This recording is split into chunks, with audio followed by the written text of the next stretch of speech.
Le tribunal d'instance, c'est le tribunal d'état civil, de la famille du moins, et que tout manquement concernant l'état civil, c'est le président du tribunal d'instance qui est l'autorité habilitée pour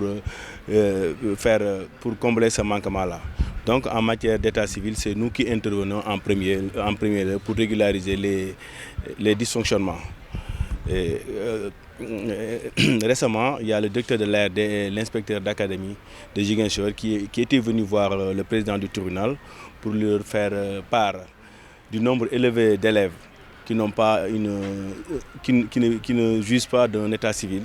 Par exemple, au niveau de Ziguinchor, il y a plus de 16 000 élèves qui n'ont pas un acte d'état civil.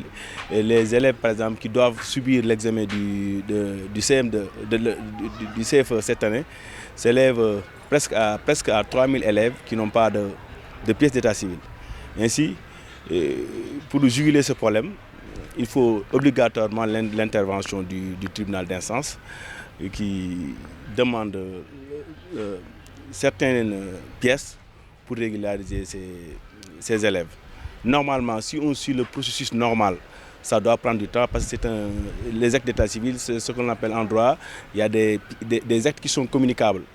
Donc maintenant, de concert avec le procureur, il y a un contrôle formel que l'on fait. Par exemple, il y a l'extrait du moins après l'obtention d'un certificat de non-inscription de naissance qui montre que l'élève n'est pas inscrit dans les registres d'état civil, la photocopie d'identité de ses parents et de 2 témoins plus un certificat de scolarité.